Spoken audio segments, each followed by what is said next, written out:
శిలువ ధ్యానములు పార్ట్ 2లోకి మనం వచ్చి ఉన్నాం. ఈ పార్ట్ 2 కార్యక్రమం చూస్తున్న సర్వ కృపానిధి మినిస్ట్రీస్ యూట్యూబ్ ఛానల్ వీక్షకులందరికీ కూడా మా యొక్క హృదయపూర్వకమైన వందనాలు తెలియజేస్తున్నాం. పార్ట్ 1 మీరందరూ కూడా చూసుకున్నారు అని నేను నమ్ముతున్నాను. ఇప్పుడు ఇది పార్ట్ 2 కొనసాగిస్తున్నాం. ఈ పార్ట్ 2లో మనం చూసినట్లయితే మనం పార్ట్ 1ని కొనసాగిస్తామని చెప్తున్నాను. కాబట్టి ఈ యొక్క ప్రభువైన యేసుక్రీస్తు యొక్క శిలువ మరణం యొక్క ఆ ప్రవక్తలు ప్రవచించిన ప్రవచనాలని మనం కొనసాగించబోతున్నాం. మొదటి పార్ట్ 1లో మనం చూసిన ప్రవచనాలు ఆయన యెరూషలేములో ప్రవేశించే దాని గురించి నంబర్ 1, ఆయన అప్పగించబడే దాని గురించి నంబర్ 2, నంబర్ 3 30 వెండి నాణాలకు ఆయన అప్పగించబడతాడు, ఆయన 30 వెండి నాణాలకు అప్పగించబడతాడు అనేది నంబర్ 3. నంబర్ 4 ఆయన శిష్యులు ఆయన విడిచి పెట్టి పారిపోతారు అన్నది నంబర్ 4.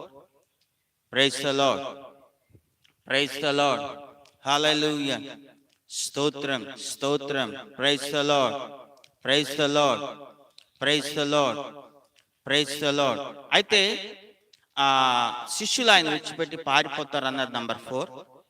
నంబర్ 5 ఆయన హింసించబడతాడు అనేది 5. అలాగే ఆయన హింసించబడుతున్నప్పుడు ఆయన మౌనంగా ఉంటాడు అనేది నంబర్ 6.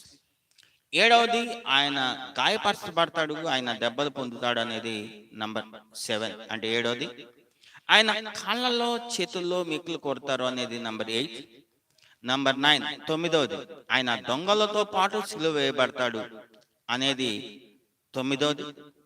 10వది ఆయన విజ్ఞాపనం చేస్తాడు. ఎవరి కొరకు? ఆయన హింసించే వాళ్ళ కొరకు విజ్ఞాపనం చేస్తాడు అనేది 10వ విషయం. 11 ఆయన అపహసించబడతాడు అనేది 11వ విషయం. అలాగే 12వది ఆయన వస్త్రాల్ని చీట్లు వేసుకుంటారు. చూడండి, ఆయన జీవితంలో శిలువ మరణం సందర్భంగా జరిగినవన్నీ కూడా అకస్మాత్తుగా అప్పటికప్పుడు జరిగినవి కాదు, అప్పటికప్పుడు పుట్టుకొచ్చినవి కాదు. పాపం చాలా మందికి తెలియక ఆయన జీవితంలో జరిగినవన్నీ కూడా, ముఖ్యంగా శిలువ మరణం విషయంలో అప్పటికప్పుడు ఆ విధంగా జరిగినాయి అనుకుంటున్నారు. కాదు కాదు, ముందుగానే ప్రవక్తలు ప్రవచించి ఉన్నారు. నేను అందుకనే ఈ శిలువ ధ్యానాలు ప్రారంభించేటప్పుడు ముందు ఈ ఉపోద్ఘాతమే అనుకోండి, లేదా ముందు ఈ యొక్క ప్రారంభమే అనుకోండి, ఇది ప్రవక్తల యొక్క ప్రవచనాలు అన్నీ కూడా మీకు తెలియజేసిన తర్వాతనే శిలువ ధ్యానాల్లోకి ఇంకా కొంచెం ముందుకు వెళ్ళాలని నేను ఆశిస్తున్నా. ప్రతిదానికి ఒక ఉపోద్ఘాతం ఉంటుంది, మీకు తెలుసు. ఇది ఉపోద్ఘాతం, శిలువ ధ్యానాలకి ఇది ఉపోద్ఘాతం. కాబట్టి ఇక మనం 13వ విషయం నుంచి మనం ప్రారంభిద్దాం. 1 నుంచి 12 విషయాలు పార్ట్ 1లో మనం చూసి ఉన్నాం. ఈ దినమున మనం 13వ విషయంలోంచి మనం ప్రారంభిద్దాం మన యొక్క ధ్యానాన్ని. ఆయన శిలువలో వేలాడుతున్నప్పుడు ప్రభువైన యేసుక్రీస్తు ఆయనకు దాహమైనప్పుడు ఆయన నేను దప్పిగొనుచున్నాను అని అన్నాడు.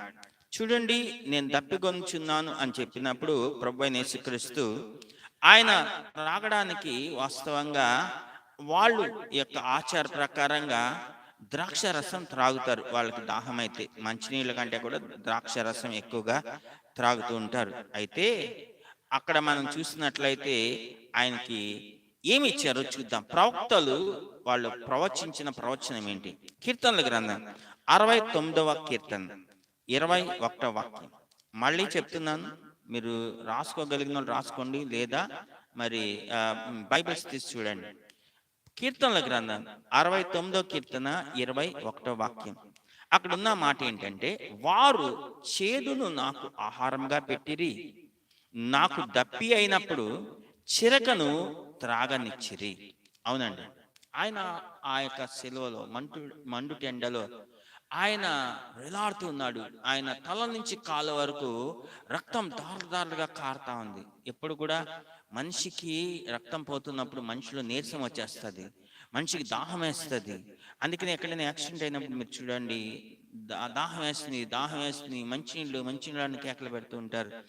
ఆయన ఆ విధంగా నేను దప్పిగొంచున్నాను అంటే వాళ్ళు ఆయనకి ఎగతాళి చేయటానికి చేదు చిరకనిచ్చి ఉన్నారు.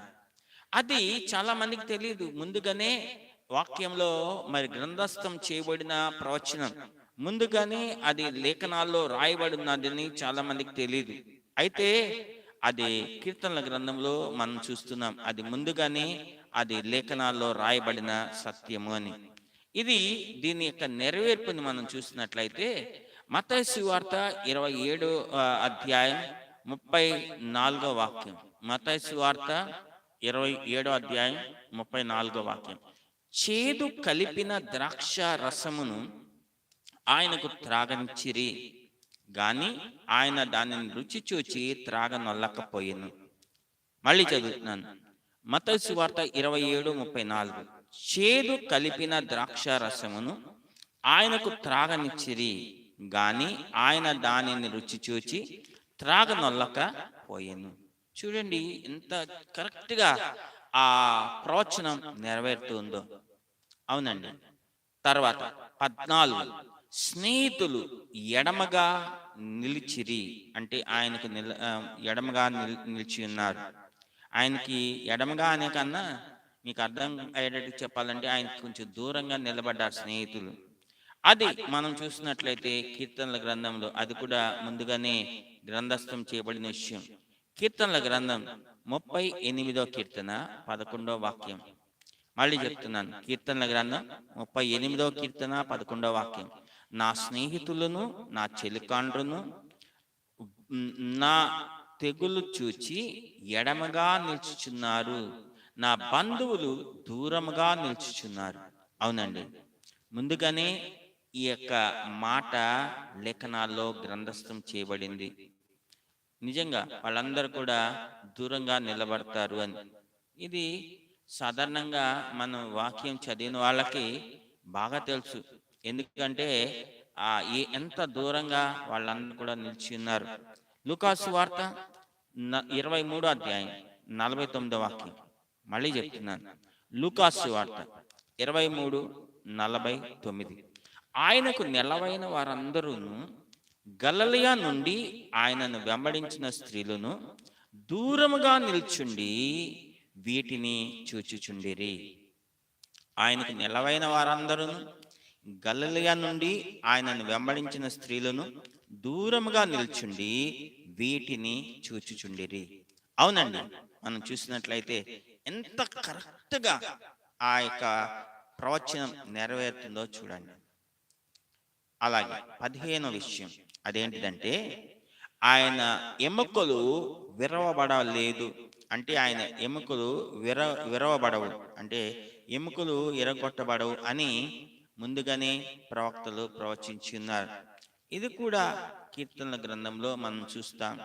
34వ కీర్తన, కీర్తనల గ్రంథం 34వ కీర్తన 20వ వచనం. అక్కడ రాయబడిన మాట, ఆయన వాని ఎముకలన్నిటినీ కాపాడును, వాటిలో ఒక్కటైనను విరిగిపోదు. మళ్ళీ చదువుతున్నాను, కీర్తనల గ్రంథం 34:20. ఆయన వాని ఎముకలన్నిటినీ కాపాడును, వాటిలో ఒక్కటైనను విరిగిపోదు. మనం చూసినట్లయితే అవును, ప్రభు అయిన యేసుక్రీస్తును సిలువ వేసి ఉన్నారు. ఆయనతో పాటు కుడివైపు ఒకడు ఎడమ వైపు ఒకడు దొంగలను, ఇద్దరు బందిపోటు దొంగలను సిలువ వేసి ఉన్నారు. మనం పార్ట్ 1లో చూసి ఉన్నాం. ఆ రెఫరెన్స్ కూడా నేను మీకు చదివి వినిపించి ఉన్నాను. అక్కడ మనం చూసినట్లయితే యేసు ప్రభు సిలువలో మరణించాడు, సాయంత్రం కల్లా మరణించాడు. అయితే ఆ ఇద్దరు దొంగలు మరణించలా. సైనికులు వచ్చారు, చూశారు. యేసు ప్రభు మరణించింది, వాళ్ళు ప్రక్కల బల్లెంతో పొడిచి పనిమాల రుజువు తీసుకున్నారు. కానీ దొంగలు మరణించలేదు. వాళ్ళు ఏం చేశారంటే శిలువ మీద ఉన్న దొంగల్ని అక్కడే వాళ్ళ కాళ్ళని విరక్కొట్టి, అంటే వాళ్ళ ఎముకలు ఎరక్కొట్టి వాళ్ళని బలవంతంగా చంపినట్లుగా మనం చూస్తున్నాం. కానీ ప్రభు అయిన యేసుక్రీస్తు యొక్క ఎముకల్ని వాళ్ళు విరవలేదు. తర్వాత 16వ విషయం, ఆయన్ని ప్రక్కలో బల్లెముతో పొడిచి ఉన్నారు. అవునండి, యేసు ప్రభు యొక్క ప్రక్కలో బల్లెంతో పొడిచి ఉన్నారు. మనం చూసినట్లయితే ఈ దొంగల విషయంలో అలాగా చేయలేదు. కేవలం ప్రభు అయిన యేసుక్రీస్తు విషయంలోనే ఆ విధంగా జరిగింది. దొంగలను కూడా ప్రభుతో పాటు సిలువ వేసి ఉన్నారు, కానీ దొంగల్ని ప్రక్కలో బల్లెంతో పొడవలేదు. ఇది ప్రవక్త ముందుగానే దీనిని గురించి ఆయన ప్రవచించి ఉన్నారు. మనం చూసినట్లయితే ఆ జకరియా గ్రంథం 12వ అధ్యాయం 10వ వాక్యం.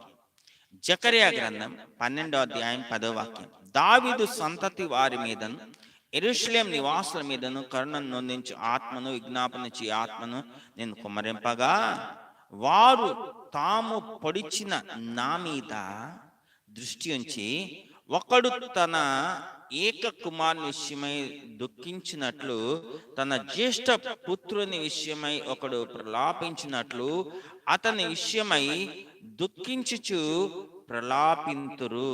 చాలా జాగ్రత్తగా గమనించండి. ఆయనని వాళ్ళు ప్రక్కలో పొడుస్తారు అని ముందుగానే ప్రవక్త ప్రవచించి ఉన్నాడు.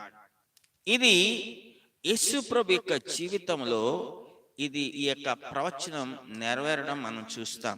అది ఎక్కడ అంటే యోహాను సువార్త 19వ అధ్యాయం 33వ వాక్యంలో, వారు యేసు వద్దకు వచ్చి అంతకు ముందే ఆయన మృతి చూచి ఆయనను కాళ్ళు విరగొట్టలేదు గాని, బాగా వినండి, ఆయన్ని కాళ్ళు విరగొట్టలేదు గాని సైనికుల్లో ఒకడు ఈటెతో ఆయన ప్రక్కను పొడిచెను, వెంటనే నీళ్లను రక్తమును నీళ్లను కారెను. అవునండి, ఆయన ప్రక్కలో బళ్ళెముతో ఆ ఈటెతో ఆయన్ని పొడిచి ఉన్నారు. అంత మాత్రమే కాదు, ఆయన శిలువలో మరణించినప్పుడు, అంటే మరణించే సమయంలో ఆ దేశమంతా కూడా చీకటి కమ్మింది, ఆ దేశమంతా కూడా చీకటి కమ్మింది అని మనం చూస్తున్నాం. అది కూడా ప్రవక్త అయిన ఆమోసు, బావినండి, ప్రవక్త అయిన ఆమోసు ముందుగానే ఆయన ప్రవచించి ఉన్నాడు. ఆమోసు గ్రంథం 8వ అధ్యాయం 9వ వాక్యం. ప్రభు అయిన యెహోవా సెలవిచ్చినదేమనగా, ఆ దినమున నేను మధ్యాహ్న కాలమందు సూర్యుని అస్తమింపజేయుదును, పగటి వేళ్లను భూమి మీద చీకటి కమ్మ చేయుదును. చాలా జాగ్రత్తగా గమనించండి. ముందుగానే చీకటి కమ్ముపోతుంది, కమ్ముకుంటది అని ముందుగానే ప్రవక్త ప్రవచించి ఉన్నాడు. అవునండి, పగలు చీకటి కమ్మడం అనేది నిజంగా చాలా విచిత్రమే. అయితే అది ముందుగానే ప్రవక్త ప్రవచించి ఉన్నాడు. ప్రభువైన యేసుక్రీస్తు మరణించే సమయంలో దాని యొక్క నెరవేర్పు మార్కు సువార్త 15వ అధ్యాయం 33వ వాక్యం. మార్కు సువార్త 15వ అధ్యాయం 33వ వాక్యం. మధ్యాహ్నం మొదలుకొని 3 గంటల వరకు ఆ దేశమంతటను చీకటి కమ్మెను. మళ్ళీ చెప్తున్నాను, మధ్యాహ్నం మొదలుకొని 3 గంటల వరకు ఆ దేశమంతటా చీకటి కమ్మెను. ప్రవక్త ముందుగానే ప్రవచించున్నాడు. ఆ ప్రవచనం నెరవేర్పుని మనం చూస్తున్నాం. అలాగే ప్రభువైన యేసుక్రీస్తు దెబ్బలు పొంది ఉన్నాడు. ఇది 18వ విషయం. ఆయన దెబ్బలు పొంది ఉన్నాడు. ఎందుకని ఆయన దెబ్బలు పొంది ఉన్నాడు అనే దాని గురించి, ఆయన దెబ్బలు పొందడానికి గల కారణం ఏంటి అనే దాని గురించి ప్రవక్త ముందుగానే ప్రవచించున్నాడు. ప్రవక్త అయిన యెషయా ముందుగానే ప్రవచించున్నాడు. యెషయా గ్రంథం 53వ అధ్యాయం 5వ వాక్యాన్ని మనం చూసినట్లయితే, మళ్ళీ చెప్తున్నా, యెషయా గ్రంథం 53వ అధ్యాయం 5వ వాక్యం. మన అతిక్రమ క్రియలను బట్టి అతడు గాయపరచబడెను, మన దోషములను బట్టి నలుగుగొట్టబడెను, మన సమాధానార్థమైన శిక్ష అతని మీద పడెను, అతడు పొందిన దెబ్బల చేత మనకు స్వస్థత కలుగుచున్నది. అవునండి, ముందుగానే ప్రవక్త ప్రవచించున్నాడు, ఆయన దెబ్బలు పొందుతాడు, ఆ పొందిన దెబ్బల వలన మనం స్వస్థత పొందుతాం అని ప్రవక్త ముందుగానే ప్రవచించున్నాడు. ఆ ప్రవచనం యొక్క నెరవేర్పుని మనం కానీ చూసినట్లయితే, మరి క్రొత్త నిబంధనలో మనం చూస్తాం. ఆ పేతురు మొదటి పత్రిక, మరి బైబిల్స్ ఉన్న వాళ్ళందరూ కూడా చాలా జాగ్రత్తగా చూసుకోండి. 2వ అధ్యాయం 24వ వాక్యం. మళ్ళీ పేతురు మొదటి పత్రిక 2వ అధ్యాయం 24వ వాక్యం. మనము పాపముల విషయమై చనిపోయి నీతి విషయమై జీవించినట్లు ఆయన తానే తన శరీరమందు మన పాపములను మ్రాను మీద మోసుకొనెను, ఆయన పొందిన గాయముల చేత మీరు స్వస్థత నొందితిరి. అవునండి, ప్రభు పొందిన దెబ్బల చేత లేదా గాయముల చేత మనం స్వస్థత పొందుతాం అని ప్రవక్త ముందుగానే ప్రవచించింది. ఆ ప్రవచనం నెరవేరడం మనం చూస్తున్నాం. ఇది 18వ విషయం. ఇక 19వ దాంట్లోకి మనం వెళ్ళి చూద్దాం.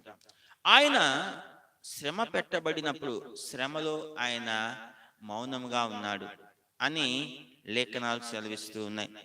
ఆయన శ్రమ పెట్టబడి ఆ శ్రమలో మౌనంగా ఉండే దాని గురించి మనం చూసినట్లయితే యెషయా గ్రంథం 53వ అధ్యాయం 7వ వాక్యం. యెషయా గ్రంథం 53వ అధ్యాయం 7వ వాక్యం. దౌర్జన్యం నొందెను, అతడు దౌర్జన్యం నొందెను, బాధింపబడినను అతడు నోరు తెరవలేదు. చాలా జాగ్రత్తగా గమనించండి. వదకు తేబడు గొర్రె పిల్లయు బొత్సు కత్తిరించు అనేట గొర్రెయు మౌనంగా ఉన్నట్లు అతడు నోరు తెరవలేదు. ఈ దినమున మనం చూసినట్లయితే ఈ యొక్క ప్రవచనం ఆ ప్రవక్త ప్రవచిస్తున్నాడు. ఇది మరి క్లియర్గా స్పష్టంగా ప్రభు అయిన యేసుక్రీస్తు యొక్క జీవితంలో అది నెరవేరుతున్నట్లుగా మనం చూస్తున్నాం. అవునండి, ఆయన ఎంత హింసించబడినా ఆయన మాత్రం నోరు తెరవడం లేదు. అవును, ఆయన న్యాయాన్ని అన్యాయాన్ని గురించి ప్రశ్నించట్లేదు. ఆయన మౌనంగా ఉన్నాడు. మత్తయి సువార్త 26:62. మత్తయి సువార్త 26:62. ప్రధాన యాజకుడు లేచి నీవు ఉత్తరమేమియో చెప్పవా, వీరు నీ మీద పలుకుచున్న సాక్ష్యమేమని అడుగగా యేసు ఊరకుండెను. యేసు ప్రభు మీద అనేకమైన అబద్ధ సాక్ష్యాలు పలుకుతున్నారు అనేకులు. అయితే ఆ ప్రధాన యాజకుడు లేచి ప్రభుని అడుగుతున్నాడు, ఎదుగో నువ్వు వింటలేదా వీళ్ళంతా చెప్తున్న సాక్ష్యం నీ మీద, నువ్వు మౌనంగా ఉన్నావు, నువ్వేం చెప్పవా అని అడిగితే యేసు ఊరకుండెను. అవునండి, ఆయన మౌనంగా ఉంటున్నాడు. అది 19వ విషయం. 20వ విషయం మనం చూసినట్లయితే ఆయనను చెంప మీద కొడుతున్నారు. ఆయన్ని రకరకాలుగా హింసించారు కాదంటలేదు, కానీ అంతకుముందు మనం చూసింది వేరు, ఇది మరొకటి.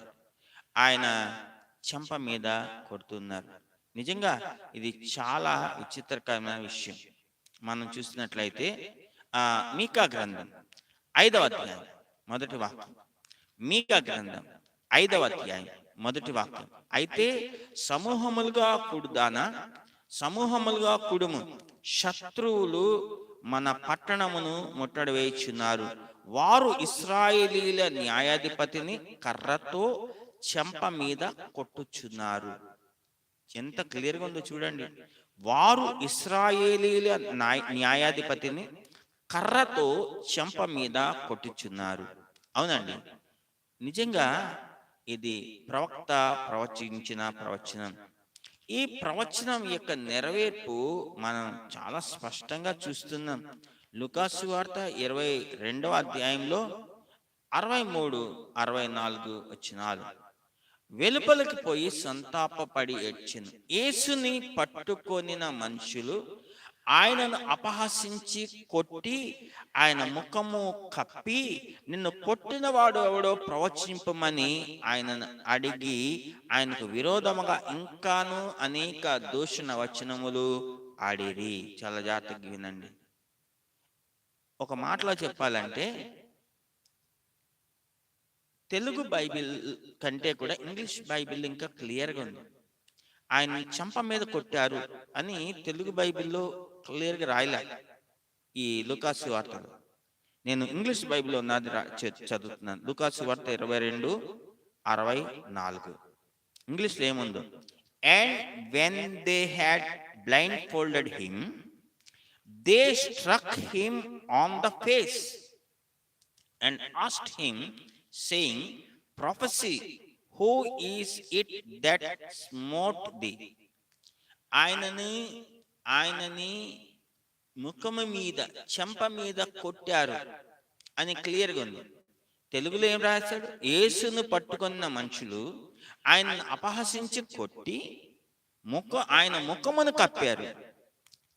కొట్టి ముఖమును కప్పారు అంటున్నాడు. అది కరెక్ట్ కాదు. ఆయన్ని చెంప మీద కొట్టుకున్నారు. అది 20వ విషయం. ఇక 21వ పాయింట్ ఏంటంటే ఆయన చెయ్యి విడవబడ్డాడు అని మనం చూస్తున్నాం. అంటే ఆ ఆయన ఆ విధంగా సిలువ వేయబడినప్పుడు ఆయన సిలువ వేయబడే టైంలో ఆయన మరి చెయ్యి విడిచిపెట్టబడ్డాడు అని ఆయన అంటూ ఉన్నాడు.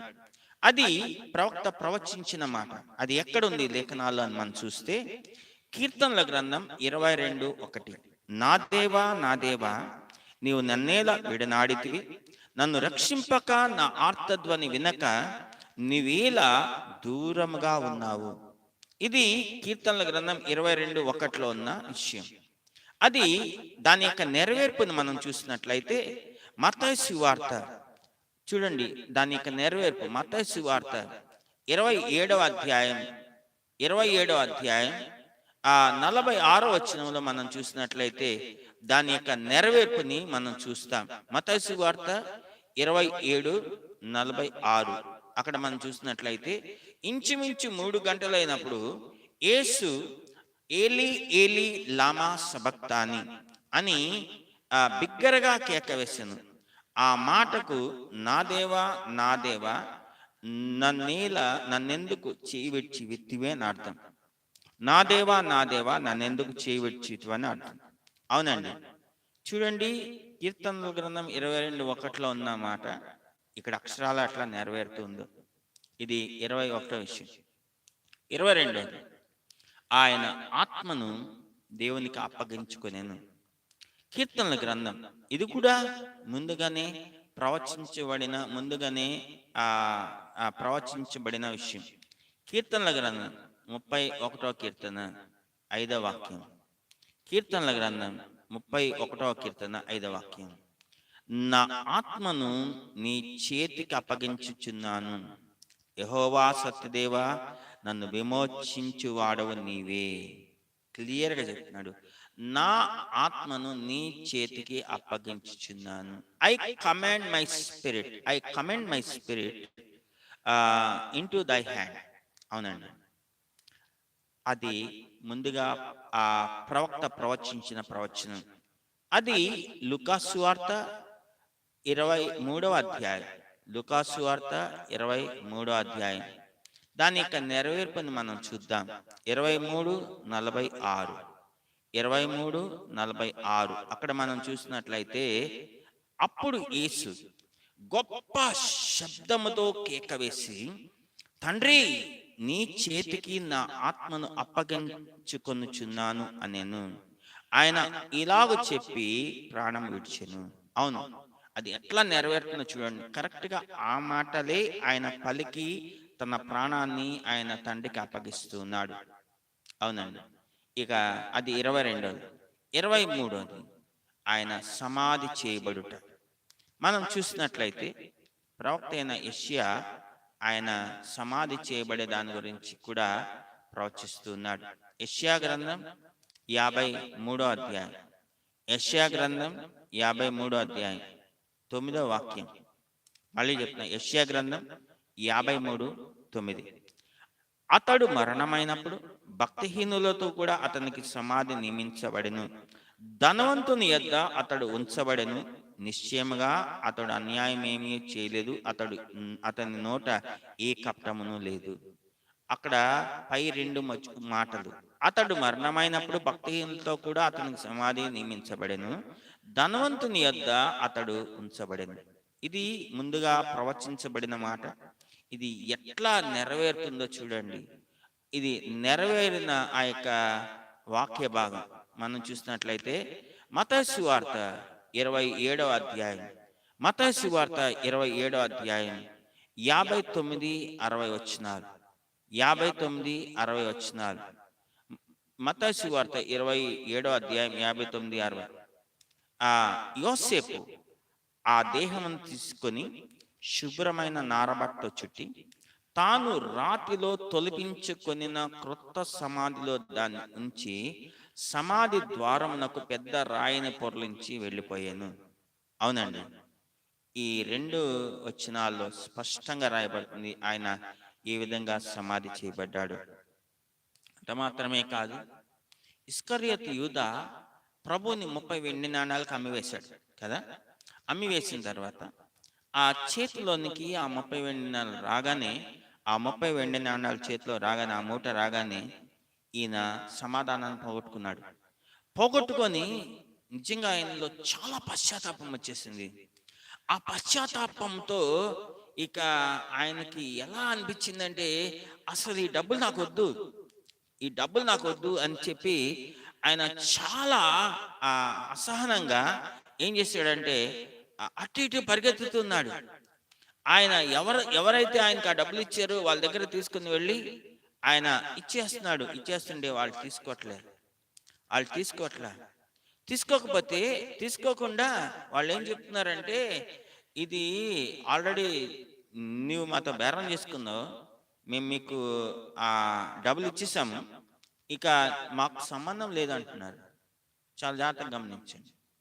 అయితే ఆయన ఏం చేస్తున్నాడంటే ఆ డబ్బులు అక్కడ విసిరేశాడు, దేవాలయంలో విసిరేసి వెలుబలకు వెళ్ళి ఊరి పెట్టుకొని చనిపోయాడు. ఇదంతా కూడా ప్రవక్త ముందుగానే ప్రవచిస్తూ ఉన్నాడు, ఇర్మియా ప్రవక్త. నాకు టైం లేదు అదంతా వివరించడానికి. అయితే ఆయన ముందుగానే ప్రవచిస్తున్నాడు. ఆ డబ్బులు ఇక ఈ యొక్క ప్రధాన యాజకులు, ఈ శాస్త్రులు, పరిసయ్యులు ఆ డబ్బులు మనం ఏం చేయాలి?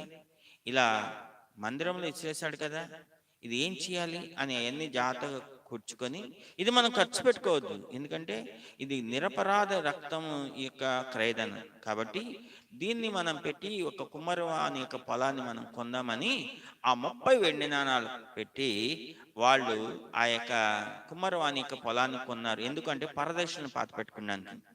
దాని పేరు ఇప్పటికి కూడా, నేను ఇజ్రాయెల్ వెళ్ళి ఉన్నాను, అక్కడ మనం చూస్తాం అకెల్ దమ అంటారు. అది పరదేశంలో పాతి పెట్టే స్థలం, అది కుమ్మరవాని యొక్క పొలం. కాబట్టి అది ఆ యొక్క వాక్య భాగాన్ని మత్తయి సువార్తలో నెరవేర్పుని మాత్రం చూపిస్తాను. అది ఇర్మియా గ్రంథంలో ప్రవక్త ప్రవచించాడు. ఈ మత్తయి సువార్త 27:4, నేను నిరపరాధ రక్తమును, అనేక ప్రాచీన ప్రతుల్లో నీతిమంతుని రక్తమును అని పాఠ్యాంతరం, అప్పగించి పాపం చేసి తినని చెప్పాను. వారు దానితో మాకేమి, నీవే చూచుకొను అని చెప్పగా అతడు ఆ వెండి నాణములు దేవాలయంలో పారవేసి పోయి ఉరిపెట్టుకొని, నేను ప్రధాన యాజకులు ఆ వెండి నాణములు తీసుకొని, ఇది రక్త క్రయధనం గనుక వీటిని కానుక పెట్టెలో వేయ తగదని చెప్పుకొనిరి. కాబట్టి వారు ఆలోచన చేసి వాటినిచ్చి పరదేశులను పాతిపెట్టుటకు కుమ్మరి వాని పొలమును కొనిరి. అందువలన నేటి వరకు ఆ పొలము రక్తపు పొలము అనబడుచున్నది.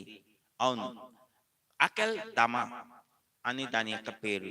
అంటే రక్త క్రయధనంతో కొన్న పొలం, రక్తపు పొలము అని అర్థం. అది ఈ రోజుకి ఉంది. మీరు ఇజ్రాయెల్ వెళ్ళి చూడండి, ఆ పరదేశులను పాతి పెట్టడానికి ఇస్కరియోతు యూదా ప్రభుని బేరం చేసిన 30 వెండి నాణాలతో కొన్న పొలం అకెల్దమ ప్రాంతం, అక్కడంతా కూడా సమాధులు ఉంటాయి, ఈ రోజు కూడా ఉంది. కాబట్టి నా ప్రియమైన సహోదరుడు సహోదరి, ఈ పార్ట్ 2లో ఇప్పటి వరకు మనం ఇంకొక 12 ప్రవచనాలు మనం చూసి ఉన్నాం. 1 నుంచి 12 పార్ట్ 1లో చూసి ఉన్నాం. 13 నుంచి 24 ఈరోజు మనం చూసి ఉన్నాం. కాబట్టి ఇంతసేపు నువ్వు దేవుని యొక్క వాక్యాన్ని విని ఉన్నావు. ఇదంతా సిలువను గురించిన ప్రవచనాలే, ప్రవక్తలు ముందుగా ప్రవచించిన ప్రవచనాలే. ఇది మన మనసులో పెట్టుకొని ఇంకా ముందుకు మనం వెళ్దాం.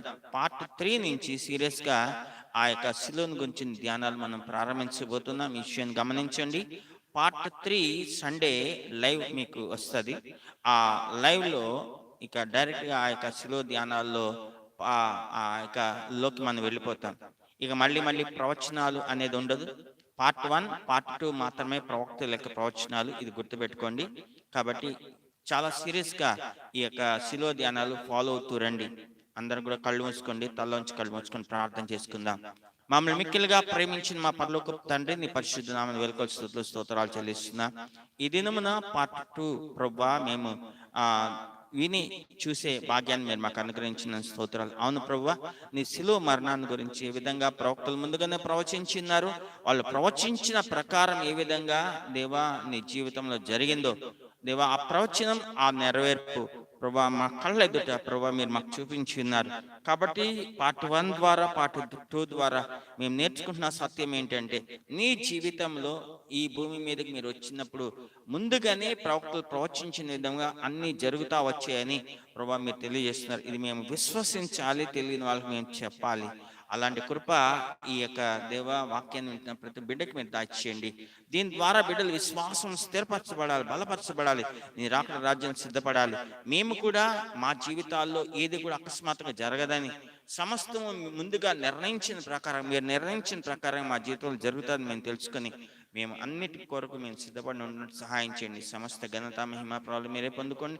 ఎంతమంది బిడ్డలైతే దినమున ప్రభువా ఈ విషయం తెలియక ఈ దినమే ఈ విషయాన్ని తెలుసుకుని ఉన్నారు, వాళ్ళ మనోనేత్రాలు మీరు వెలిగించిన స్తోత్రాలు చెల్లిస్తున్నాం. సమస్త ఘనత మహిమ ప్రభావాలు మీరే పొందుకోమని యేసు నామంలో అడిగి పెట్టుకొని ప్రార్థిస్తున్నాం తండ్రి, ఆమేన్. మన తండ్రి అయిన దేవుని యొక్క ప్రేమ, కుమారుడైన యేసుక్రీస్తు కృప, పరిశుద్ధాత్మిక అన్యోన్య సహవాసం, సమాధానం ఇక్కడ కూడిన ప్రతి బిడ్డకు దేవుడు అక్కడ పర్యంతం సదాకాలం తోడేండి నడిపించును గాక. Amen, amen, amen. Praise the Lord. గమనించండి, ఈ యొక్క శిలువ ధ్యానాల వలన మీరు అందరు కూడా ఆశీర్వదించబడతారు. కాబట్టి ఏది కూడా మిస్ అవ్వద్దు, ఏ ఎపిసోడ్ కూడా మిస్ అవ్వద్దు, అన్ని కూడా క్రమంగా చూస్తూ రండి. మా పార్ట్ 1 శిలువ ధ్యానాల పార్ట్ 1 మీరు ఆల్రెడీ చూసుకుందని నమ్ముతున్నాను. ఒకళ్ళు చూడకపోతే మీరు చూడవలసిందిగా కోరుతున్నా. ఇది పార్ట్ 2. ఇంకా వరుసనే ఇంకా ఈ శిలువ ధ్యానాలు కొనసాగుతాయి. ఏ రోజు వస్తుంది, ఏ టైం వస్తుంది అని మీరు నన్ను అడగద్దు. ఇది ఈ యొక్క భస్మ బుధవారం ప్రారంభించిన ఈస్టర్ ఆదివారం వరకు ఈ శిలువ ధ్యానాలు కొనసాగుతూనే ఉంటాయి. దేవుడు మిమ్మల్ని అందరినీ కూడా సమృద్ధిగా ఆశీర్వదించి దీవించినగా. ఇది మీరు మాత్రమే కాదు, ఇతరులకి ఈ యొక్క ఎపిసోడ్స్ మీరు షేర్ చేయండి, మీరు ఆశీర్వదించబడండి. ముందుగానే మేము ప్రకటించిన మీరు ఇతరులతో పంచుకోండి, ఆశీర్వదించబడండి. దేవుడు మిమ్మల్ని అందరినీ కూడా సమృద్ధిగా ఆశీర్వదించి దీవించింది గాక. అందరికీ వందనాలు. తిరిగి మరొక ఎపిసోడ్లో మనం కలుసుకుందాం. అప్పటి వరకు దేవుడు మిమ్మల్ని సమృద్ధిగా దీవించి ఆశీర్వదించి కాచి కాపాడును గాక. Amen, amen, amen. Praise the Lord, praise the Lord, praise the Lord. Hallelujah, స్తోత్రం. Praise the lord.